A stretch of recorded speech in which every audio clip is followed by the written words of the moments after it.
شاں کیسے بیاں ہو مصطفیٰ کی، زباں لاؤں کہاں سے کبریا کی۔ پیارے دوستو، میں کیا اور میری ہستی کیا کہ جو شفیع الامم، صاحب جود و کرم، سید الثقلین، نبیۃ الحرمین اور امام القبلتین کے حضور لب کشائی کر سکوں۔ الفاظ کے موتی پرونا عبث ہے، وقت کا بڑے سے بڑا بکرات اور زمانے کا بڑے سے بڑا انشا پرداز، کائنات کی رانائیاں، دریاؤں کی گہرائیاں اور آسمانوں کی وسعتیں سمیٹ کر بھی کچھ لکھنا چاہیں تو ناممکن ہے۔ دنیا عالم کے ذہن جڑ کر، درخت کٹ کر اور صحرا سمٹ کر بھی اس کی ایک رحمت کا حق ادا نہیں کر سکتے۔ اس کی عظمت کے کمال کو آج تک کون پہنچ سکا کہ جس کا جھولا جبرائیل جھلائے اور لوریاں دے کر فرشتے سنائیں؟ اس کی عظمت کا کیا کہنا جو طائف کے بازاروں میں پتھر کھائے اور کالی کملی اوڑھ کے زمین پر سو جائے، جو فقر کے بوریے پر بیٹھے اور قیصر و کسرا کے در و بام ہلائے، جو امی لقب پائے اور آسمانوں کی خبر لائے، جس کی گفتار نرم رو سے عرش مہک جائے، جس کی شگفتہ مزاجی کی زمانہ قسم کھائے اور جس کی للکار پہاڑوں کے دل دہلائے۔ دوستو، جب ظلم و استبداد حد سے بڑھ گیا تو رحمت خداوندی جوش میں آ گئی اور ایک صبح کے چہرہ خنداں سے یوسف کا جمال لیے، موسیٰ کا کمال لیے، عیسیٰ کا جلال لیے، یعقوب کا ملال لیے، ابراہیم کا استقلال لیے، سلیمان کی بساط لیے، ایک ایسا نور ہویدا کہ جہان دو عالم کی تابانیاں ماند پڑ گئی۔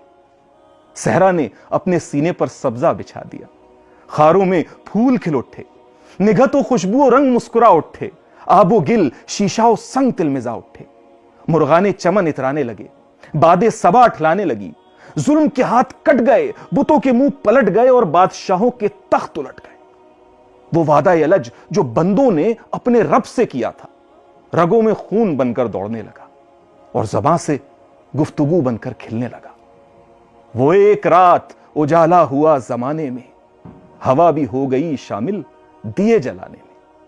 آپ صلی اللہ علیہ وآلہ وسلم کے حلقہ ادارت میں جو بھی آتا گیا فضیلتوں کا پیکر بن گیا۔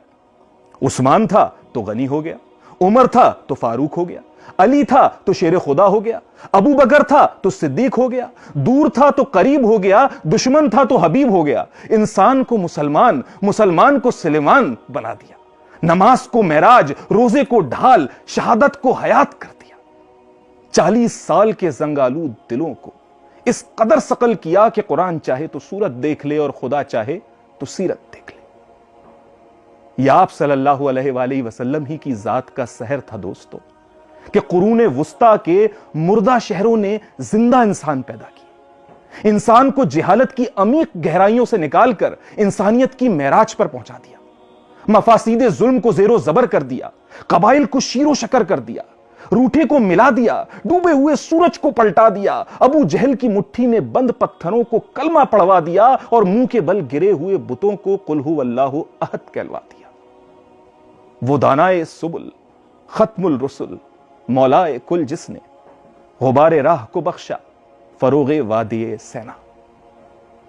معزز دوستو، آج صراط میزان میں اسی کے عدل کا ڈھنگ ہے، زندگی کے قرینے میں اسی کا رنگ ہے، روح تاباں کی جوانی میں، شام کے سرمئی جلووں میں، ستاروں کی زو میں، چراغوں کی لو میں اسی کا پرتو ہے۔ وہی صدق و صفا کا تاجدار، خودی کا پیشوا، تمدن اور ارتقاء کو آگے بڑھانے والا ہے۔ نقاش اجل نے کہا تصویر بنا کر، ایسی کوئی تصویر بنی ہے نہ بنے گی۔ آج کلکل کی صداؤں میں، بلبل کی اداؤں میں، آفتاب کی ذرہ افشینیوں میں، مرغان چمن کی خوش الحانیوں میں اسی کی ناز کشی ہے، چلوہ کشی ہے، رنگ کشی ہے۔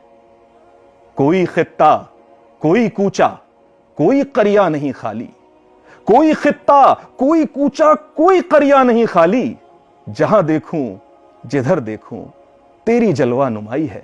وآخر دعوانا الحمدللہ رب العالمین۔